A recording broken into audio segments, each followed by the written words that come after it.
Good afternoon, everyone. This is Sarah from Blue Ridge Literacy. Today is Thursday, March 19th, and I will be continuing with the Citizenship Civics Questions. Today I'll be doing questions 26 through 42. Ready? All right, let's go.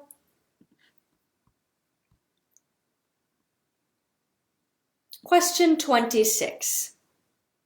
We elect a president for how many years? We elect a president for how many years?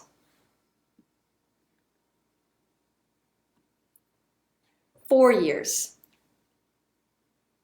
4 years. Question 27. In what month do we vote for president? In what month do we vote for president? November. November. We vote for president in November. Question 28. What is the name of the President of the United States?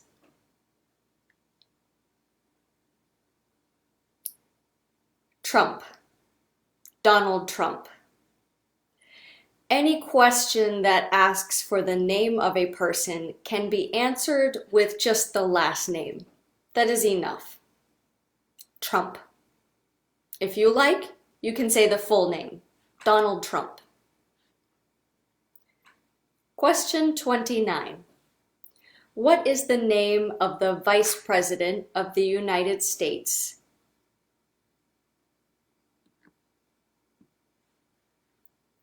Pence. Mike Pence.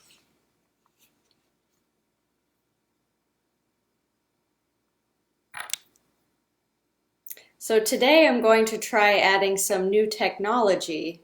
As with most new technology, it takes me a little while to understand it, but I hope it's helpful for you so that you can visually see the spelling of the names and answers for the questions. Who is the Vice President of the United States now? Pence. Pence. Mike Pence. Question 30. If the president can no longer serve, who becomes president? Vice President. The Vice President. Question 31. If both the president and the vice president cannot serve, who becomes president? If both the president and the vice president cannot serve, who becomes president?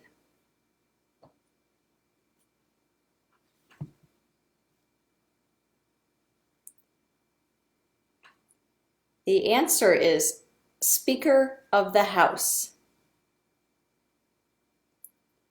And the current Speaker of the House is in fact a woman. Her name is Nancy Pelosi. She is the Speaker of the House. Question 32. Who is the Commander-in-Chief of the military? Who is the Commander-in-Chief of the military? The President. Question 33. Who signs bills to become laws? The President. Question 34. Who vetoes bills?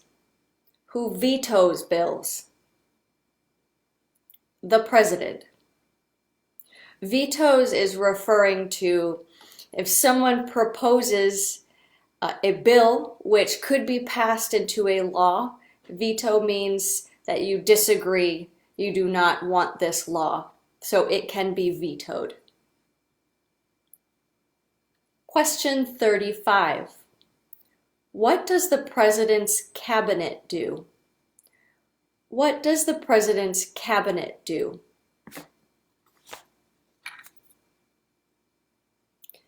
Advises the president. Advises the president. So here is one example of an English word that can mean different things in different situations.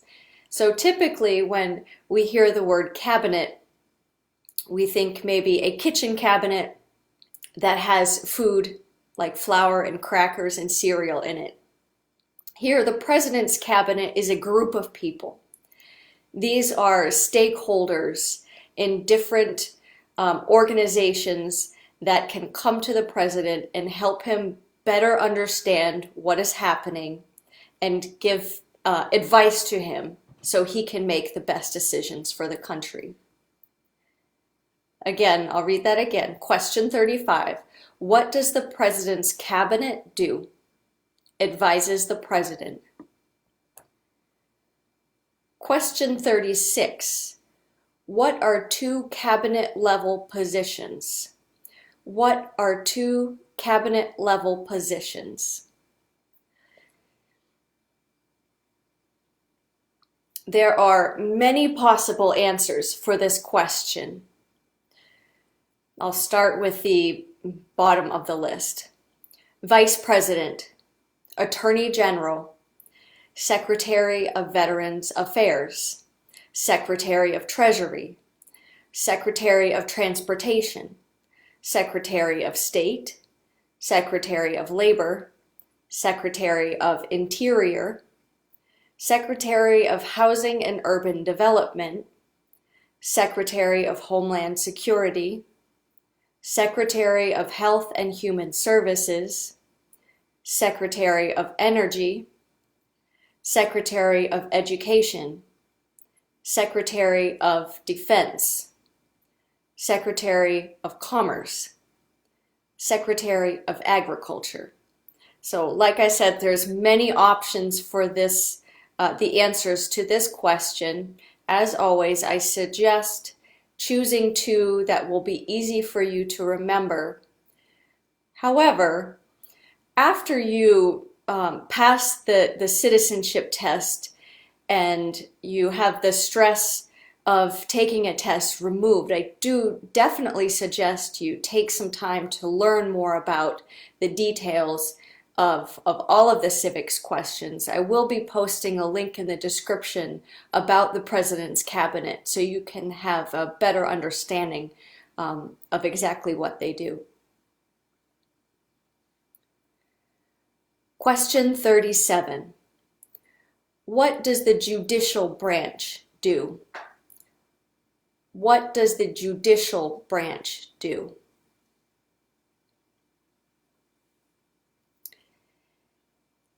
Yesterday, we talked about the different branches of government. There are three main branches of government. We have executive, legislative, and judicial. The judicial branch reviews laws, explains laws, resolves disputes, disputes are disagreements, and decide if a law goes against the Constitution. So I personally, when I am learning, I like to have visuals. It helps me to remember. So I've brought in a copy of the Constitution just for something that you can look at. You won't be able to see the fine print, but hopefully you'll be able to read the first three words of the Constitution. We, the people. And remember, the Constitution is the basic groundwork of the laws in this country. So the judicial branch follows the Constitution in making their decisions about laws. Question 38. What is the highest court in the land? What is the highest court in the land? And by highest court, we mean the most important, the most powerful court.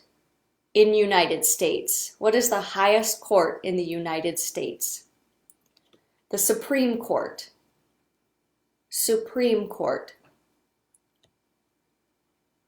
The Supreme Court. Question 39. How many justices are on the Supreme Court? 9. So a justice is referring to a judge. There are 9 Supreme Court justices or judges. If you think about it, it's important that we have an uneven number so that there can never be any ties. Like, for example, if there were 8 Supreme Court justices and 4 decided yes and 4 decided no, it wouldn't really get us anywhere. So we have 9. One other interesting fact is once an individual becomes a Supreme Court justice, they remain in office for the rest of their life. So it's a very important decision and a very important moment when the United States gets a new Supreme Court justice. Question 40. Who is the Chief Justice of the United States now? Who is the Chief Justice of the United States now?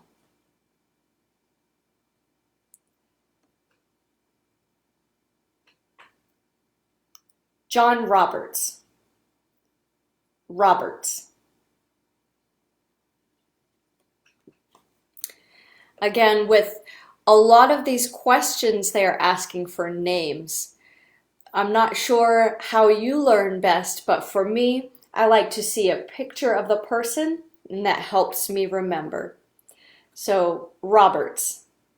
John Roberts is the Chief Justice, so he is the top or leader of the 9 justices. Question 41. Under our Constitution, some powers belong to the federal government. What is one power of the federal government? To print money, to declare war, to create an army, to make treaties. 4 possible answers. You only are required to respond with 1. I'll read them again. Print money, declare war, create an army, make treaties. And these powers belong to the federal government, so the government that encompasses the entirety of the United States. Question 42. Under the Constitution, some powers belong to the states. What is one power of the states?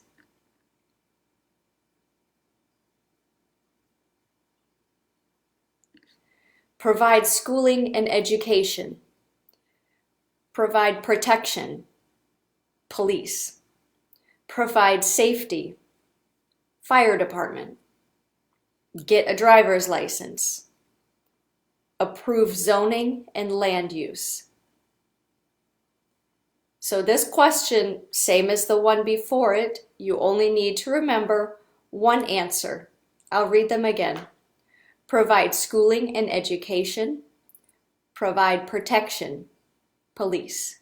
Provide safety. Fire department. Get a driver's license at your state DMV. Approve zoning and land use.